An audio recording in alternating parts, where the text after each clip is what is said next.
بسم اللہ الرحمن الرحیم انا انزلناہ فی لیلۃ القدر وما ادراک ما لیلۃ القدر وقال اليوم اکملت لکم دینکم وقال یا ایہا الذین آمنوا ادخلوا فی السلم کافہ وقال ومن یبتغ غیر الاسلام دینا فلن یقبل منہ وہو فی الآخرۃ من الخاسرین۔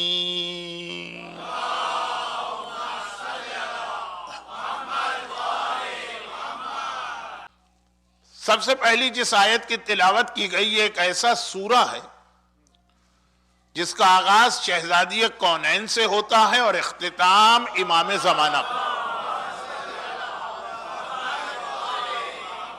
یہ سورہ شروع ہوتا ہے شہزادی کے بیان سے، ختم ہوتا ہے زمانے کے امام کے بیان پر۔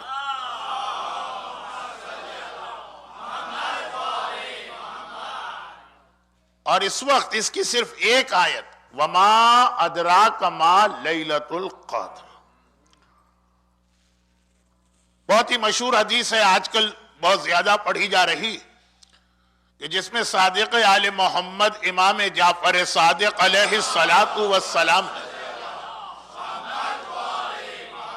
یہ ارشاد فرمایا کہ یہ جو قرآن میں لیلۃ القدر کا تذکرہ ہے، شب قدر، قدر کی رات، نائٹ آف قدر، اس سے مراد ہماری دادی کی ذات ہے۔ اور یہ جو قرآن نے کہا کہ وما ادراکا ما لیلۃ القدر، اس دنیا میں کوئی انسان ایسا نہیں جو لیلۃ القدر کو یا شب قدر کو سمجھ سکے، تو یہ ہماری دادی ہیں کہ جن کی صحیح معرفت کسی نے کوئی حاصل کر ہی نہیں سکتا، کسی انسان میں وہ عقل ہے ہی نہیں۔ اور یہاں پہ اگر ہم دیکھیں تو یہ حدیث اس ایک حدیث سے مل کر آج کی مجلس کا ایک موضوع بن جائے گی۔ کون سی حدیث؟ کہ یا علی کے لیے اللہ کے رسول نے کہا کہ اے علی، تمہاری معرفت کسی نے حاصل نہیں کی سوائے اللہ کے اور میرے۔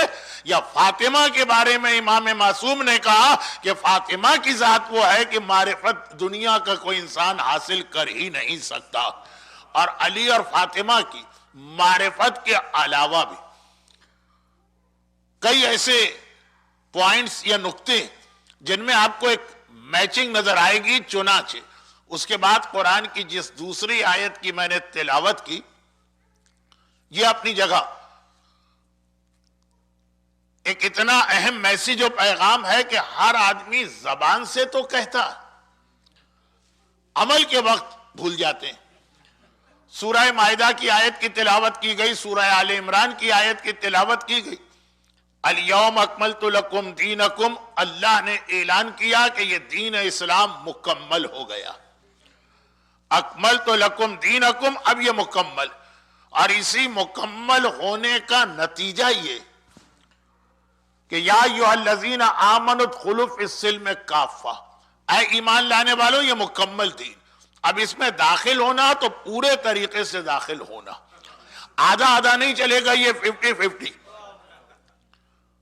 اور اگر کوئی پورے طریقے سے داخل نہیں ہوا تو اس کے لیے اعلان بھی ہو گیا وَمَن يَبْتَغِ غَيْرَ الْإِسْلَامِ دِينًا فَلَن يُقْبَلَ مِنْهُ، جو اسلام کے علاوہ کسی اور دین کو فالو کرے گا اس کا کوئی عمل قبول نہ کیا جائے گا، کیونکہ اسلام مکمل دین۔ اچھا، ہر آدمی اپنی زبان سے یہی کہتا ہے کہ اسلام مکمل دین۔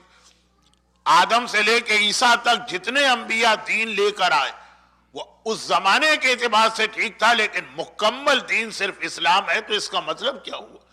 اس کا مطلب یہ ہوا کہ اب ہمیں اسلام میں کسی اور کا جوڑ لگانے کی ضرورت نہیں۔ دو کشتیوں میں پیر رکھنے سے آدمی نقصان ہی اٹھاتا ہے، کبھی منزل تک نہیں پہنچتا۔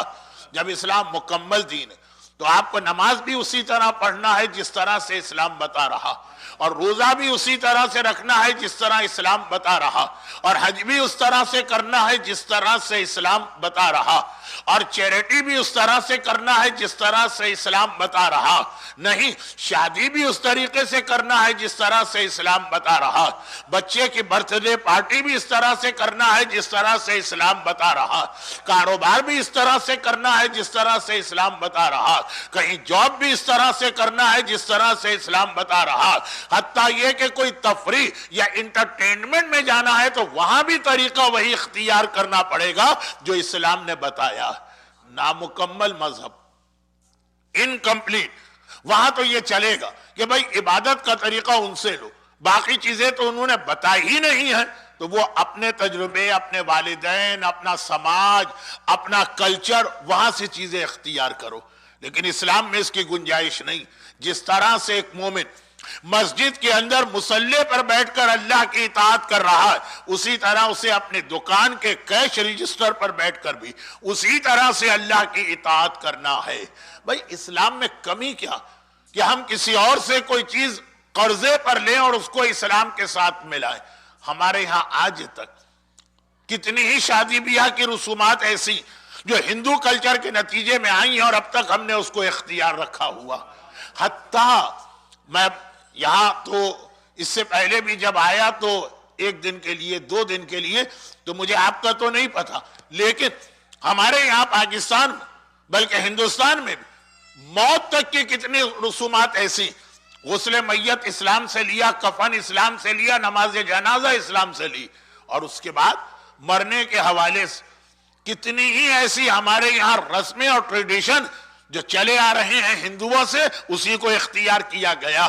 اور آج کل ہمارے بچے 21ویں صدی 21st سینچری ویسٹ میں بیٹھے۔ اسلام کوئی کمی نہیں ہے کہ ہمیں یہاں جس ماحول میں ہے یہاں سے کچھ چیزیں لے کے دین میں شامل کرنا پڑے، اس پر تفصیلی بات بعد میں ہوگی، لیکن اسلام کتنا مکمل دین ہے۔ ایک بہت چھوٹی سی بات، بعض علماء کہتے ہیں کہ یہ علامہ جلال الدین سیوطی کا واقعہ، اور بعض علماء کہتے ہیں کہ یہ علامہ فخر الدین رازی کا واقعہ۔ ان میں سے کسی ایک کا ہے، لیکن پرسنالٹی کے نام کی اتنی اہمیت نہیں ہے، میسج ان کا واقعہ ہو کہ ان کا واقعہ ہو۔ جلال الدین سیوطی حافظ تھے، حافظ قرآن نہیں، حافظ حدیث۔ حافظ قرآن اسے کہتے ہیں جسے قرآن کی 6500 آیتیں زبانی یاد، اور حافظ حدیث اسے کہتے ہیں جسے 1,00,000 حدیثیں راویوں کے نام کے ساتھ زبانی یاد۔ عجب ان میں سے کسی ایک کا واقعہ ہے کہ وہ ساری زندگی دین اہل بیت کی مخالفت کرنے کے بعد مرنے سے پہلے دین حقہ میں شامل ہو گئے، مومن بن گئے، اور جو دلیلیں جس کی وجہ سے انہوں نے شیعت قبول کی، تو اس میں سب سے اہم ایک ہی بات تھی۔ دیکھیں مسلمانوں کے 2 فرقوں کا اختلاف اس بات پر ہے کہ اللہ کے رسول نے اپنے بعد اپنے سکسیسر کے طور پر یا سکسیشن کے طور پہ کوئی ہدایت دی ہے، یا یہ چھوڑ دیا امت پر کہ تم لوگ خود فیصلہ کرو کہ میرے بعد کسے میرا جانشین بنانا۔ بنیادی اختلاف یہ، پھر بعد میں تو بہت سارے چھوٹے چھوٹے اختلاف آتے چلے گئے۔ پیغمبر کے بعد اس امت کی قیادت، اس امت کی رہبری، اس امت کی گائیڈنس، اس امت کے معاملات پیغمبر خود مقرر کر کے گئے اپنے جانشین اور خلیفہ کو، یا یہ لوگوں پہ یہ معاملہ چھوڑ دی؟ تو اب وہ یہ کہتے ہیں، علامہ جلال الدین سیوطی ہی کو زیادہ علماء نے ترجیح دی، وہ یہ کہتے ہیں کہ جب ہم اسلام پہ غور کرتے ہیں تو اسلام اتنا مکمل مذہب ہے کہ ہمارے ہاتھ اور ہمارے پیروں کے موومنٹ پر بھی اسلام کنٹرول کرتا۔ کھانا کھانا تو کون سے ہاتھ کو آگے بڑھائیں گے کہ رائٹ یا لیفٹ، اور کوئی نجاست کو پوچھنا یا صاف کرنا ہے تو کون سے ہاتھ سے اس عمل کو انجام دیا جائے گا؟ آپ کے پیروں کا موومنٹ۔ مسجد میں جانا ہے تو کون سا پیر پہلے مسجد میں انٹر ہوگا، کون سا پیر بعد میں، اور ریسٹ روم یا واش روم یا باتھ روم میں جانا ہے تو کون سا پیر پہلے داخل ہوگا اور کون سا پیر بعد میں داخل ہوگا. جو اتنا کمپلیٹ مذہب ہے کہ آپ کے پیر میں کس جگہ پہ پہلے سیدھا پیر یعنی رائٹ اور کہاں پہ پہلے لیفٹ یعنی الٹا پیر داخل کیا جائے. جو اتنا مکمل مذہب جو اتنی چھوٹی چھوٹی باتوں کے لیے بھی ہم کو ہدایت دیتا. یہ کیسے ہو سکتا ہے کہ اتنا بڑا مسئلہ کہ پیغمبر کے بعد یہ امت کے حالات اور معاملات کیسے چلائے جائے وہ چھوڑ دیا جائے بغیر کسی انسٹرکشن کے. کہا یہ عقل ہی قبول نہیں کرتی. اور واقعاً ایسا ہی کہ ہر چیز کے بارے میں اسلام کے پاس کوئی نہ کوئی انسٹرکشن موجود ہے, چاہے 1400 سال پہلے کا جاہل عرب ہو, چاہے 21ویں صدی کا اٹلانٹا ہو, اور چاہے 1000 سال بعد جب انسان جوپیٹر اور مارس اور پتہ نہیں کہاں کہاں پہنچ جائے گا. لیکن اب اس کے بعد ایک بہت ہی مشہور کتاب ہے 100, ایک بہت ہی مشہور کتاب ہے جس میں مائیکل ہارٹ نے پوری ہیومن ہسٹری کو سروے کرنے کے بعد 100 ایسی پرسنالٹیز کا سلیکشن کیا اور ان کو بھی اس نے ان کی امپورٹنس کے اعتبار سے نمبر دیا. جو اس کے اعتبار سے سب سے امپورٹنٹ ہے وہ نمبر 1, جو اس کے اعتبار سے 5ویں نمبر پر آتا ہے تو وہی نمبر, جو اس کے اعتبار سے 50 پہ آتا ہے وہی نمبر. یعنی اس نے زمانے کے اعتبار سے کتاب نہیں لکھی کہ سب سے پہلے زمانے والا نمبر 1 بعد والا نمبر 2, نہیں. اس کی اس شخصیت کی امپورٹنس یا اس کا انسانی تاریخ پہ اثر. بہت خشک بات ہو رہی ہے لیکن صرف 1 منٹ کا جملہ تھا, ختم بات. اس نے نمبر 1 دیا ہے ہمارے پیغمبر کو,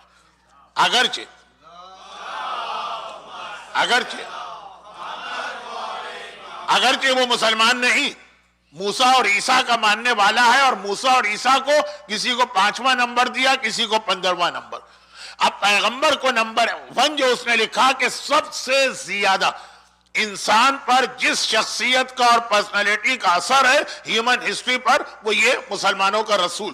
تو خاص بات جو اس نے لکھی, جو سب سے اہم اس کی نگاہ میں بات تھی, وہ یہ کہ یہ رسول ایسا ہے کہ جو کہتا وہ پریکٹیکل بات ہوتی ہے, آدمی اس پہ عمل کر سکتا ہے. آج بہت سے مسلمانوں کو بھی اس سے اختلاف ہے.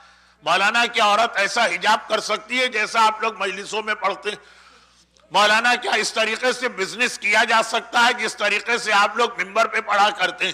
لیکن یہ باتیں تو بعد میں آتی رہیں گی. ابھی تو اتنی سی بات کہ وہ کہتا ہے کہ اس پرسنالٹی کی سب سے اہم خاصیت یہ کہ کوئی ایسی بات اس نے نہیں بتائی یا کوئی ایسا آرڈر نہیں دیا جو انسان کے لیے مشکل. لیکن خالی یہ اور جو اس نے کہا اس پہ خود بھی پہلے عمل کیا, اس کے بعد پھر لوگوں سے کہا اس پہ عمل کرنا. اور آگے اس کتاب میں حضرت موسیٰ اور حضرت عیسیٰ کے حالات میں لکھتا بھی کہ انہوں نے ایک نظام دیا لیکن اپنے نظام کو, اپنے سسٹم کو اپنی زندگی میں امپلیمنٹ نہیں کر سکے. بعد والوں نے جو کیا سو کیا.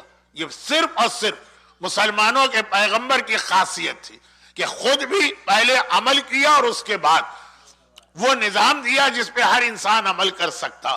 پیغمبر کی یہی سب سے بڑی خوبی سورہ یونس کی ایک آیت بنی کہ پیغمبر مکے والوں سے کہہ رہے ہیں کہ تم نے میری ساری زندگی دیکھی, میں جو کہہ رہا ہوں پوری زندگی تم دیکھ چکے ہو کہ اس پہ میں نے خود بھی عمل کیا.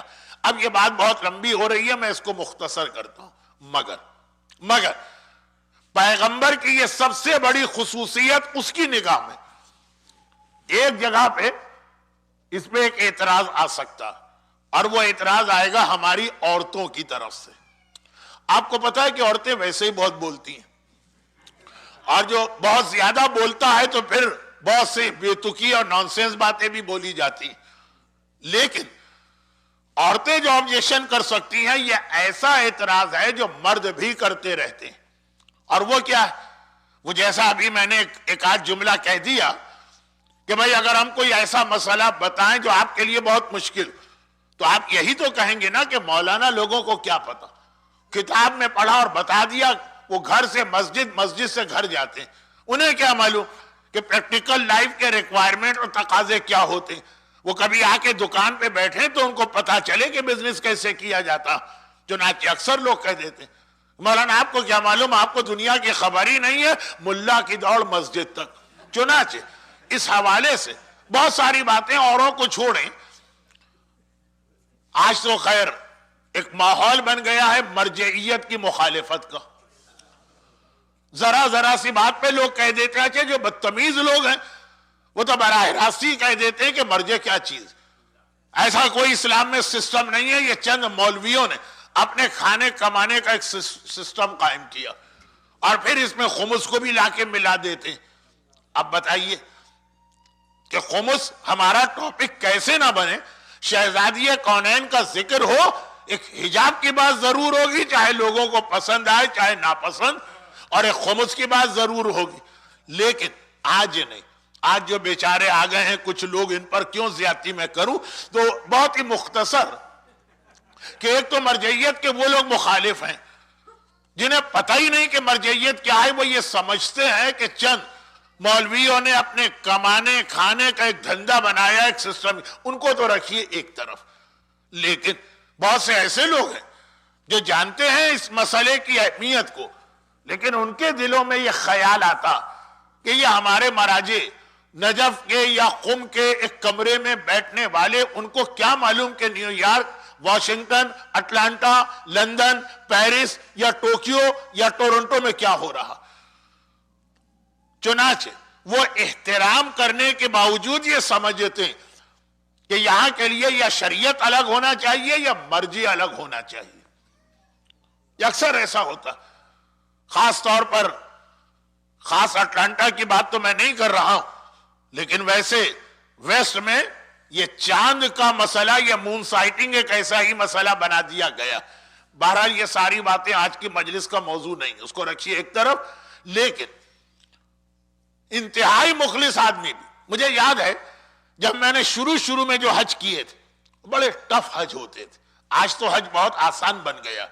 حج نہیں رہا، ایک ریلیجس انٹرٹینمنٹ اور ریلیجس پکنک کی شکل کچھ لوگوں نے اس کو دے دی، اور یہ بات بھی آگے چل کے تفصیل سے آئے گی۔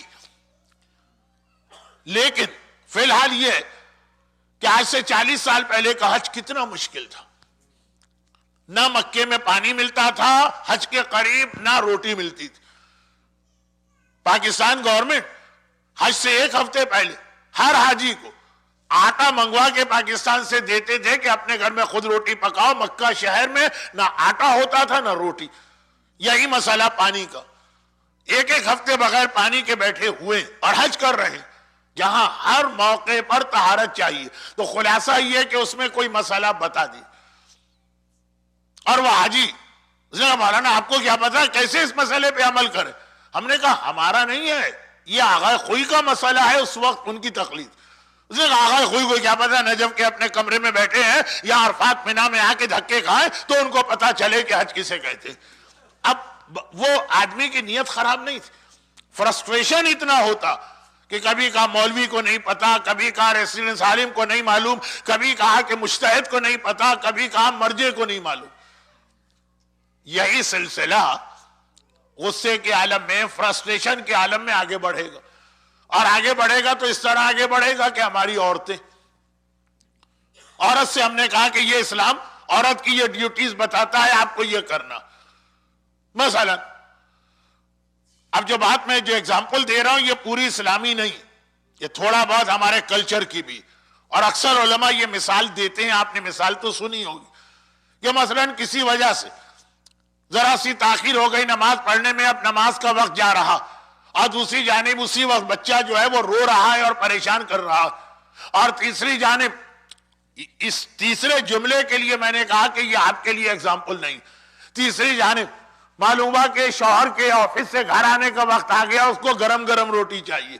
یا تو آپ لوگ روٹیاں پکا کے کھلاتے ہوں گے نا، لیکن ہمارے انڈیا پاکستان میں عورتیں شوہروں کو روٹیاں پکا کے کھلاتی ہیں۔ تو خیر خلاصہ یہ ہے کہ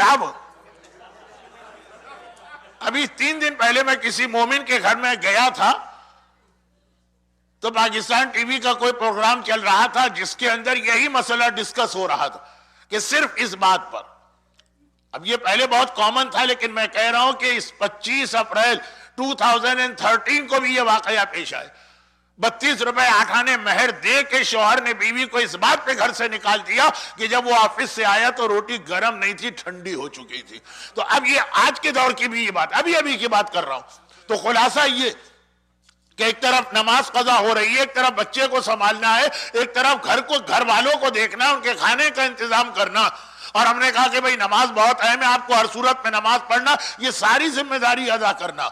تو ہو سکتا کوئی عورت غصے کے عالم میں کہہ دے کہ مولانا یہ کیسے ممکن ہے؟ ہم نے کہا یہ رسول کا حکم. تو زبان پہ یہ جملہ غصے میں آ سکتا کہ ارے رسول کیا جانے، وہ عورت ہوتے تو ان کو پتا چلتا کہ ایک وقت میں اتنے سارے کام کیسے کیے جائیں. انہوں نے تو کہہ دیا کہ نماز بھی پڑھو، بچے کا بھی خیال کرو، گھر والوں کا بھی خیال کرو.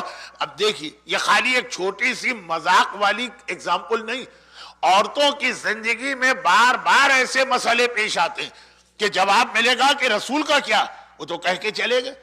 اسماء بنت خارجہ نے بڑے ہی عمدہ انداز میں اور بہت ہی بہترین طریقے سے مگر یہی سوال تو کیا تھا رسول اللہ سے کہ یا رسول اللہ آپ نے مردوں کو تو اتنی فضیلتیں بتا دی، ہم عورتوں کو آپ محروم کر رہے ہیں. روایت مشہور بھی ہے اور روایت بعد میں آنے بھی والی ہے، اس لیے چھوڑ رہا ہوں. تو جگہ جگہ ایسے مرحلے آئیں گے کہ جہاں پہ عورت یہ دل میں خیال لا سکتی، جہاں پہ عورت کی زبان پہ یہ جملہ آ سکتا کہ رسول اللہ نے حجاب کا حکم دے دیا، رسول اللہ نے مثلا شوہر کی خدمت کا حکم دے دیا. اس طرح سے تو نہیں جیسے لوگ ہمارے ہاں سمجھتے ہیں، لیکن بہرحال ایک ہے مسئلہ اسلام میں. رسول اللہ نے اس طرح سے بچے کی تربیت کا مسئلہ بتا دی، لیکن انہیں کیا پتا کہ عورتوں کے ساتھ کتنے مسائل لگے ہوتے ہیں، کس طریقے سے اس سب پہ ایک وقت میں عمل کیا جائے. پیغمبر کی رسالت کی سب سے بڑی جو خصوصیت ہے، جو مین کیریکٹرسٹک، وہی حکم دیا جس پہ خود عمل کر کے دکھایا. وہ عورتوں کے حوالے سے نامکمل رہ جائے گی. عورت کہے گی کہ ہم سے کہہ کر تو چلے گئے، لیکن پیغمبر کو کیا معلوم عورتوں کو کس طرح زندگی گزارنا. پیغمبر کی رسالت انکمپلیٹ رہ جائے گی. ضرورت ہے کہ کوئی ایسی پرسنالٹی اور شخصیت ہو کہ جو پیغمبر کہہ رہے ہیں وہ عمل کر کے دکھائے اور کہے کہ تم عورتیں یہ سمجھ رہی ہو نہیں، آ کے فاطمہ کو دیکھو، میرا بابا حکم دے رہا ہے، فاطمہ اس پہ عمل کر رہی ہے، فاطمہ کے وجود کو ماننا پڑے گا ورنہ رسالت انکمپلیٹ رہ جائے گی. اسی لیے رسول نے کہا فاطمہ تو بضعۃ منی، فاطمہ میرے جگر کا ٹکڑا نہیں کہا، میرے دل کا ٹکڑا نہیں کہا، فاطمہ میرا ٹکڑا ہے. میں اگر رسول ہوں تو فاطمہ کار رسالت میں برابر سے میرے ساتھ شریک ہے. مگر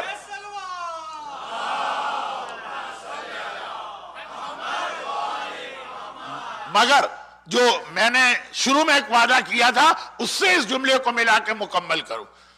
معرفت کی بات آئی تو یہ علی وہ شخصیت ہے کہ جس کی معرفت کو یہاں کوئی انسان نہیں کر سکا، یا فاطمہ وہ شخصیت. اور یہاں مکمل کرنے کی بات آئی تو فاطمہ وہ ہے جنہوں نے رسالت کو مکمل کیا ہے، اور علی وہ ہے کہ من کنت مولا کے اعلان نے دین کو مکمل کیا ہے. علی دین مکمل کرنے والے، زہرا رسالت کو مکمل کرنے والی.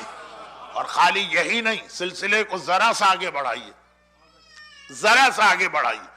دنیا میں جتنی مسجدیں ہیں یہ سب علی کی یادگار، اور جتنے امام باڑے ہیں یہ سب فاطمہ کی یادگار.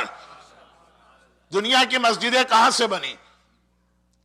اگر آپ خانہ خدا کی تاریخ پر نہ جائیں بات بہت پھیل جائے گی، ورنہ تو خانہ خدا کی، خانہ کعبہ کی تاریخ کہ کعبہ قبلہ کب بنا اسے چھوڑی. اسلام میں اللہ کے رسول کے اس دنیا میں آنے کے بعد سب سے پہلی مسجد کون سی بنی؟ سب سے پہلی مسجد رسول اللہ کے آنے کے بعد، اس اسلام کے آنے کے بعد جس کا کلمہ ہم پڑھتے ہیں، مسجد قباء. اس سے پہلے کوئی مسجد نہیں بنی تھی، حتیٰ یہ کہ مدینے کی وہ مسجد جس میں رسول خدا آج دفن بھی ہے وہ بھی بعد میں بنی، مسجد قباء. لَمَسْجِدٌ أُسِّسَ عَلَى التَّقْوَى مِنْ أَوَّلِ يَوْمٍ. قرآن سورہ توبہ میں تعریف کر رہا، یہ وہ مسجد ہے جو پہلے دن سے تقوی پہ بنائی گئی. مسجد قباء کیسے بنی؟ کیونکہ اس مجمع میں حج کرنے والے اور عمرہ کرنے والے کافی چہرے نظر آ رہے ہیں، اور جو بھی حاجی یا مدینے کا زائر مدینے جاتا، اصل مقصد تو اس کا روضہ رسول پہ حاضری اور جنت البقیع میں حاضری، لیکن قباء کی زیارت ضرور کرتا، جس کے بارے میں یہ روایت بھی ہے کہ پیغمبر نے مسجد بنانے کے بعد بھی ویک میں ایٹ لیسٹ ایک دن، وہ سیٹرڈے، روزانہ اس مسجد میں جا کے نماز پڑھا کرتے تھے، اور یہ ارشاد فرماتے تھے کہ اگر کوئی اپنے گھر سے وضو کر کے مسجد قباء میں 2 رکعت نماز پڑھے گا تو 70 ایسے حج کا ثواب ملے گا جو اللہ قبول کر چکا۔ تو بڑی اہم مسجد ہے، ہر آدمی زیارت کرتا۔ اب آئیے، جن لوگوں نے آج سے 35 سال پہلے زیارت کی انہیں یاد ہوگا اس مسجد کے اندر اونٹنی کا ایک نشان بنا تھا، اونٹ، اور بعد میں جب مسجد کا ایکسٹینشن فہد نے کیا تو اس نشان کو ختم کر دیا، لیکن پاکستان کا ایک سول انجینئر اس کمپنی میں تھا جو مسجد کو ریکنسٹرکٹ کر رہی تھی، تو جو مسجد کا مین ڈوم ہے یا بڑا گنبد، اس کے اندر اس نے براؤن کلر کا ایک چھوٹا سا پتھر لگا دیا۔ ہر سال ہم اپنے ساتھ جانے والوں کے آئی سائٹ کا امتحان لیتے ہیں کہ ذرا پہچانیے، البتہ اشارے نہ کیجیے گا ورنہ اس کو نکال دیا جائے گا، وہ پتھر وہی اونٹنی کے نشان کی جگہ۔ تو یہ اونٹ، اونٹنی، نشان، پتھر، یہ سب ہے کیا؟ مسجد قباء کی مختصر تاریخ، بہت ہی مختصر۔ جب اللہ کے رسول مکے سے ہجرت کر کے مدینے آئے تو پیغمبر مدینے میں انٹر نہیں ہوئے، مدینے سے باہر قباء وہاں ٹھہر گئے کہ ابھی علی اور فاطمہ آنے والے ہیں، جب وہ آ جائیں گے ان کے ساتھ ہم مسجد میں مدینے میں داخل ہوں گے۔ ٹھہر گئے پیغمبر۔ جب میرا مولا بنی ہاشم کی ساری لیڈیز کو لے کر چند دنوں کے بعد قباء میں پیغمبر کو جوائن کیا، پھر پیغمبر چلے۔ قباء والوں نے کہا یا رسول اللہ آپ اتنے دن ہمارے مہمان رہے، اس کی کوئی نشانی دے جائیے، ایک سوینئر، ایک گفٹ، ایک تحفہ، ایک نشانی۔ پیغمبر نے کہا کہ مسجد سے بہتر تحفہ کوئی نہیں ہو سکتا۔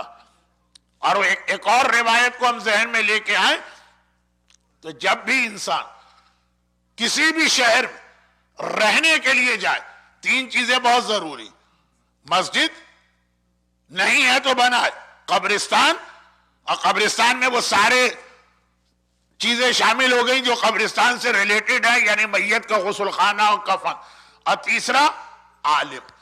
یہ روایت ہے کہ ایسے ٹاؤن یا بستی میں رہنا مکروہ ہے، حرام تو نہیں کہہ سکتا، مکروہ، جہاں پہ کوئی عالم نہ ہو جو لوگوں کو دین کی تعلیم دے۔ تو جب بھی آدمی کسی جگہ رہنے جائے تو بہت ساری چیزیں آدمی سوچتا، اسکول کیسے ہیں، مکانات کیسے ہیں، جاب مارکیٹ کیسی ہے، بزنس چلے گا کہ بزنس نہیں چلے گا، ڈیری کوئن کے کتنے آؤٹ لیٹ مزید کھولے جا سکتے ہیں، بہت ساری چیزیں آدمی ذہن میں لے کے آتا ہے نا، پھر یہ ڈیسائیڈ کرتا کہ کس ملک میں جانا ہے اور اس ملک کے کس شہر میں جانا۔ لیکن مومن کو وہ ساری چیزیں صحیح ہے، اللہ نے عقل دی، لیکن ان چیزوں پہ غور کریں، مگر یہ 3 چیزیں، مسجد جہاں اللہ کی عبادت ہو، قبرستان اور عالم، اور نہیں ہے تو اس کا انتظام کرنا۔ چنانچہ اللہ کے رسول شہر مدینہ میں انٹر ہو رہے ہیں، پہلا کام کریں گے وہاں مسجد بنائیں گے، جنت البقیع کے قبرستان کا اہتمام کریں گے۔ عالم تو خیر پیغمبر سے بڑا عالم کون ہے، لیکن قباء کی بستی، کہا بہترین تحفہ جو میں تمہیں دے سکتا ہوں وہ مسجد، اور پھر کہا کہ میں مسجد بنا رہا ہوں۔ لیکن کس طرح بنائی مسجد؟ پیغمبر کی اونٹنی بیٹھی تھی، اس اونٹنی کے 2 واقعات ہیں، دوسرا بہت مشہور ہو گیا کیونکہ میسج فلم میں بھی آ گیا کہ پیغمبر نے کہا کہ جس کے گھر میں جائے گی میں اس کے گھر میں اسٹے کروں گا، وہ بات کا واقعہ، وہ مدینے میں انٹر ہونے کے بعد، اور میں ابھی بات کر رہا ہوں مدینے کی انٹری سے پہلے کی۔ پیغمبر نے کہا میری اونٹنی یہ جتنے علاقے میں راؤنڈ لگائے گی وہ پہلی مسجد ہوگی۔ پیغمبر کی بنائی ہوئی مسجد آج بہت بڑی ہو گئی، اور انفارچونیٹلی جو ہماری لیڈیز ہیں وہ اس مسجد میں نہیں جا سکتی ہیں جو پیغمبر نے اپنے ہاتھ سے بنائی تھی۔ لیکن بہرحال فتویٰ سارے مجتہدین کا یہ ہے کہ پوری مسجد کو قباء کہیں گے۔ پیغمبر نے کہا یہ میری اونٹنی، اب اس کے بعد وہ میرا اسٹائل نہیں ہے، اگر اس اسٹائل میں کوئی پڑھنے والا آتا تو آپ کو بڑا مزہ آتا۔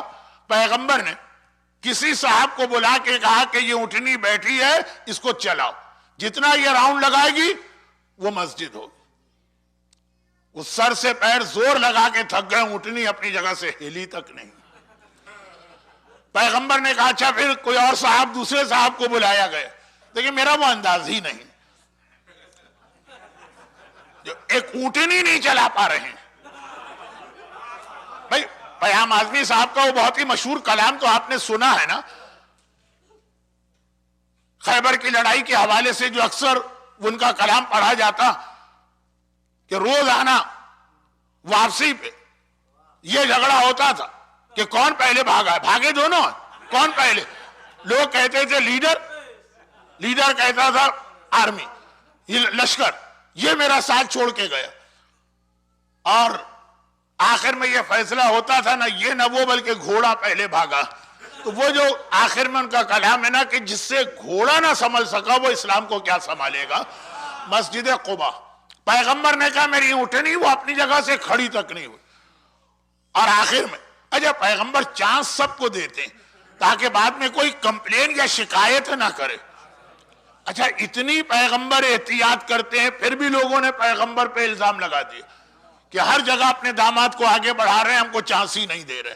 پیغمبر نے مدینے میں انٹر نہیں ہوئے کہا کہ یہ قباء مسجد بنانا، میری اونٹنی کو چلاؤ۔ اب زیادہ ذکر اچھا نہیں ہے، ان دو تین جن کو پیغمبر نے کہا سب ناکام ہوئے۔ مولا متقیان کی جانب اشارہ کیا، علی نے ابھی اونٹنی کی مہار ہاتھ میں پکڑی تھی کہ ایک جوش کی عالم میں اونٹنی اپنی جگہ سے کھڑی ہوئی، علی آگے آگے چل رہے، اونٹنی پیچھے پیچھے چل رہی، جتنے علاقے میں راؤنڈ لگایا وہ دنیا کی پہلی مسجد بنی۔ آج باقی ساری مسجدیں اسی کی شبیہ ہیں، اسی کی کاپی ہیں، اسی کی سنت کو ہم پیروی کر رہے، تو دنیا کی پہلی مسجد علی نے بنائی، اور جہاں جہاں علی کا نام رہا مسجدیں پہنچتی رہیں، اور دنیا کا پہلا امام باڑہ باپ کے وفات کے بعد بیٹی کو ماتم کرنے سے روک دیا گیا اور کہا کہ یا دن کو ماتم کریں یا رات کو ماتم کریں۔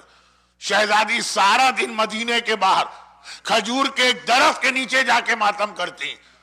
ایک دن جب شام کو آئی تو مولا نے دیکھا کہ جو اسکن جل جاتی ہے دھوپ کی وجہ سے، شہزادی کا سارا جسم کھال جھلس گئی ہے، وہ عرب کے سورج کی گرمی۔ گھبرا کے پوچھا بنت رسول یہ کیا؟ کہا کہ وہ درخت بھی کاٹ کے پھینک دیا گیا جس کے سائے میں ماتم کرتی تھی۔ جس وقت مولا نے یہ سنا تو شہزادی نے پھر ایک خواہش ظاہر کی، کیا ہے ابو الحسن، میں نے آج تک آپ سے کوئی خواہش و فرمائش نہیں کی، زندگی کی پہلی اور آخری خواہش ایک ایسی جگہ بنا دیجئے جہاں بیٹھ کے میں اپنے بابا کا ماتم کر سکوں۔ مولا نے سلمان کو بلائے اور مدینے کے باہر وہ چھوٹا سا ایک کمرہ بنایا جسے بیت الحزن یا بیت الاحزان کہا جاتا ہے، جو صرف اور صرف اور صرف ماتم کے لیے بنایا گیا۔ یہ پہلا امام باڑہ۔ امام باڑہ کسے کہتے ہیں؟ امام بارگاہ کسے کہتے ہیں؟ وہ جگہ جو صرف ماتم کے لیے بنائی جائے۔ تو اب دیکھیے علی اور فاطمہ کو، کہ علی وہ ہے، علی وہ ذات ہے کہ جس کی ولایت کے اعلان سے دین مکمل ہوتا، فاطمہ وہ ذات ہے کہ جس کی شخصیت سے رسالت رسول مکمل ہوتی، علی وہ ہے جس نے ساری دنیا میں مسجدیں بنائی ہیں، فاطمہ وہ ہے کہ جن کی وجہ سے آج ساری دنیا کے امام باڑے بنے ہیں، مگر ذات فاطمہ ایک عجیب منظر ہمارے سامنے آتی۔ یہ واقعہ اب جو میں پڑھ رہا ہوں بہت مشہور ہے، چنانچہ میں اسے جلدی جلدی پڑھ کے اختتام پہ آتا ہوں۔ شہید دست غیب شیرازی نے تو اس کو داستان ہے شگفت اپنی ایک کتاب میں بھی لکھ دیا، لیکن اتنا مشہور واقعہ کہ کربلا نجف بچہ بچہ اس کو جانتا، آج سے 200 سال پہلے۔ اچھا میں اسی اپریل کے شروع میں کربلا محلہ میں تھا، تو جس وقت کربلا کی زیارتیں کرتے ہوئے ہم لوگ چھٹے امام کے باغ میں پہنچے۔ وہ جو ایک باغ ہے چھٹے امام کا، جہاں پہ امام زیارت کے لیے آتے وقت پہلے تھوڑی دیر اسٹے کرتے تھے اور پھر غسل کر کے کربلا میں انٹر ہوتے تھے تو وہ جو باغ ہے امام کا وہاں پہ چھٹے امام کی زیارت پڑھی جاتی، بلکہ لکھی بھی ہے جگہ جگہ۔ اب میں زیارت اپنے قافلے کو یا گروپ کو پڑھوا رہا تھا اور اس میں ایک لفظ آ گیا تھا السلام علیکہ یا مفتاح الخیرات، زیارت کا ایک جملہ۔ اور اس وقت ایک مومن نے مجھے یاد دلائے کہ مولانا وہ جو آپ مجلس میں ایک واقعہ اکثر پڑھا کرتے ہیں، کیا یہی زیارت میں وہی چیز عربی میں نہیں آ گئی؟ میں نے غور کیا، میں نے کہا بات آپ نے بالکل صحیح کہی۔ اب میں یہاں جاؤں گا زیارت کے اس جملے کو اور اس واقعے کو ملا کے پڑھوں گا۔ تو واقعہ کیا؟ 200 سال پہلے کربلا میں ایک انتہائی مقدس عالم دین تھے، تقوی، پرہیزگاری، پائٹی۔ ہر عالم اپنی جگہ قابل احترام ہے، لیکن پھر علماء کی مختلف لسٹیں ہمارے پاس ہیں۔ یہ مراجع محمد ابن یعقوب کلینی یا ان سے بھی پہلے یا ان کے زمانے میں ابو الحسن عمانی سے لے کے آج آ گئے سیستانی اور آ گئے خامنائی تک مراجع۔ پھر تفسیر کے ماہر، پھر علم حدیث، پھر علم رجال، پھر عقائد، پھر نہج البلاغہ کے جو ماہرین، مختلف علماء۔ اس میں کیٹیگری ہے وہ علماء جنہوں نے ساری زندگی نہ کوئی حرام کام کیا، نہ کوئی مکروہ کام کیا، نہ کوئی مباح کام کیا۔ اب اس کو سمجھانے کا وقت نہیں۔ اور اس میں پھر تقدس یعنی تقوی کے اعتبار سے علماء، ان میں ایک نام آتا ہے سید مرتضیٰ کشمیری۔ یہ 200 سال پہلے کے عالم کی بات کر رہا ہوں، حجت الاسلام سید مرتضیٰ کشمیری۔ ان کا ایک واقعہ بہت مشہور ہے، شہزادی کونین کی ولادت و شہادت کی محفلوں اور مجلسوں میں پڑھا جاتا۔ چھٹے امام کی زیارت کے جملے سے ملا کے آج کی مجلس اسی پہ ختم کر رہا ہوں۔ وہ واقعہ یہ ہے کہ ایک مرتبہ رات کو ان کے پاس ایک گھبرایا ہوا ایک آدمی آ گیا۔ پرانے زمانے میں جب یہ الیکٹریسٹی نہیں تھی، مغرب کی نماز کے بعد سب اپنے اپنے گھروں میں چلے جاتے تھے، لائٹ ہی نہیں تھی، اتنا اندھیرا ہوتا تھا، رات بھر گھر سے باہر کوئی نہیں رہتا تھا۔ فجر کی اذان کے ساتھ ایکٹیویٹیز شروع ہوتی تھی۔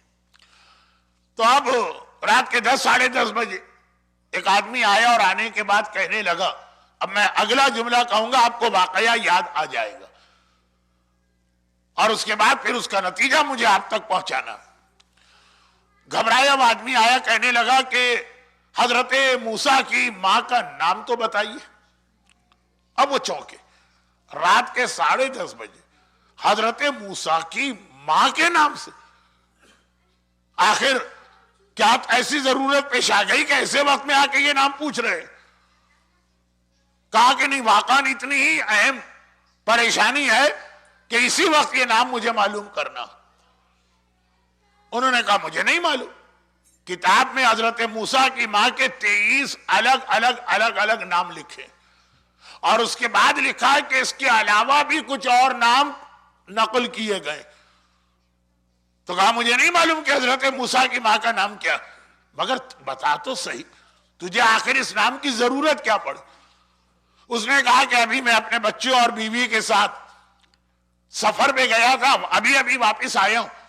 جب میں نے اپنی جیبیں دیکھی اور سامان دیکھا تو پتا چلا کہ جو مکان کا لاک یا قفل ہے اس کی چابی کہیں گر گئی۔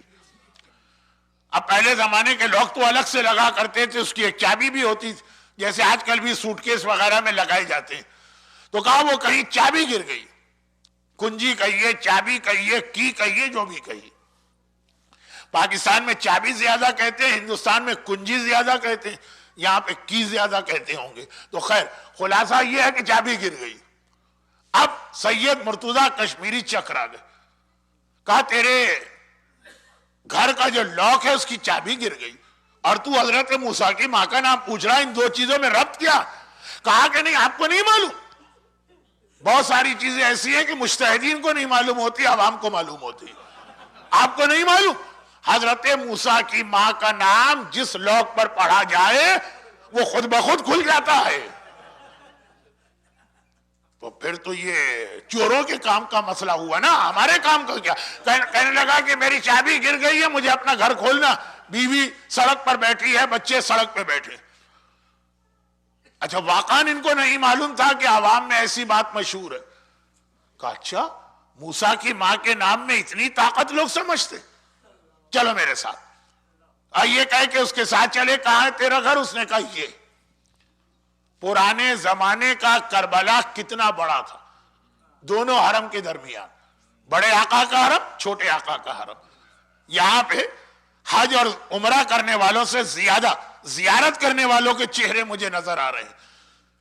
آج جو ہم اور آپ آقا حسین کے حرم سے آقا عباس اور آقا عباس کے حرم سے آقا حسین آتے ہیں، پہلے زمانے کا کربلا بس تقریباً اتنا ہی تھا، پورا شہر اس میں آ گیا تھا۔ بلکہ جو امام حسین کے حرم میں ایکسٹینشن ہو رہا تو باہر جو تصویریں لگائی گئی ہیں تو پرانا کربلا اور نیا کربلا دونوں ایک ہی بورڈ پر ہیں۔ جب آپ جائیے گا، اللہ ہر مومن اور مومنہ کو یہ ساری زیارتیں جلد از جلد اور بار بار عطا کرے گا۔ غور سے دیکھیے گا، شہر اتنا چھوٹا، کہا چلو چلے۔ پہنچ گئے 5 منٹ میں اس کے گھر پہ، دیکھا واقعاً اس کی فیملی باہر بیٹھی ہے، اور وہ لاک کافی بڑا کافی مضبوط لاک ہے، لیکن گئے وہ لاک کو انہوں نے پکڑا، نام لیا، اس پہ پھونکا، وہ لاک کھل گیا۔ کہا جا تیرا مسئلہ حل ہو گیا، جا اپنے گھر میں جا، تیرا گھر کھل گیا۔ اس نے کہا کہ سید آپ یہ آخر اس کو اتنا سیکریٹ اور راز کیوں بنا کے رکھا ہے؟ آپ مجھے نام بتا دیجئے نا۔ بھئی آپ کو معلوم ہے کہ میں بھولنے والا۔ اچھا ہر آدمی کی عادت ہوتی، کچھ ایسے لوگ ہوتے ہیں کہ مثلاً رومال ہے، جگہ جگہ پھینک دیتے ہیں، بھول جاتے ہیں، گر جاتا ہے، ان کو پتہ نہیں چلتا۔ انگوٹھیاں ہیں، کچھ لوگوں کے سن گلاسز ہیں، آج کل مثلاً موبائل وغیرہ ہے، تو میں جگہ جگہ چابی پھینک دیتا ہوں۔ تو آپ یہ نام بتا دیجئے نا، آج تو میں آپ کو بلا کے لے آئے، اب اگر اس کے بعد بھی یہ واقعہ ہوا تو کتنی بار آپ کو بلاؤں گا، اور اگر آپ کبھی نہ ہوئے۔ چینی زبان کی ایک کہاوت ہے جو آج کل بہت مشہور ہو رہی کہ روزانہ کھانا دینے کے بجائے غریب کو مچھلی پکڑنا سکھا دو، اسے مچھلی پکڑنا آئے گی، وہ خود ہی مچھلی پکڑے گا، تمہارا مسئلہ حل ہو جائے گا۔ اور یہ چیز اپنی جگہ صحیح، بجائے اس کے کہ آپ روزانہ کسی کی $50 سے مدد کریں، اس کو جاب دلوا دیں، اسے ایک بزنس چھوٹا سا کروا دیں، اس کے بچوں کی تعلیم کروا دیں، سارا مسئلہ حل۔ پھر آپ کو کوئی زحمت نہیں کرنا، وہ خود ہی۔ البتہ یہی چیز اس کی لیمٹ ہے، خمس میں آپ نہیں چلا سکتے کہ بھئی آپ نے کہا کہ بجائے اس کے کہ فلاں غریب سید کو ہم ہر سال $2000 سہم سادات دیتے ہیں، ہم ایک چھوٹی سی دکان سہم سادات سے شروع کر کے اس کو دے رہے ہیں۔ خمس میں پرمیشن نہیں، وہاں جائز نہیں ہے، لیکن یہ ایک الگ مسئلہ۔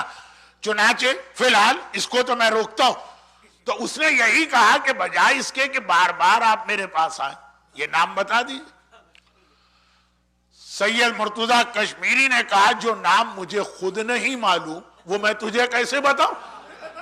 وہ حیران ہو کر کہتا ہے یہ نام نہیں معلوم تو یہ تالا آپ نے کیسے کھولا، یہ لاک کیسے کھولا؟ کہا جس وقت تو نے آ کر کہا کہ موسیٰ کی ماں کے نام میں اتنی طاقت ہے کہ جس لاک پہ پڑھا جائے وہ لاک کھل جاتا، میرے دل میں خیال آیا میری دادی فاطمہ زہرا کا رتبہ مادر موسیٰ سے زیادہ افضل ہے۔ جب اس نام میں یہ طاقت ہے تو اس نام میں بھی اتنی ہی طاقت ہوگی۔ میں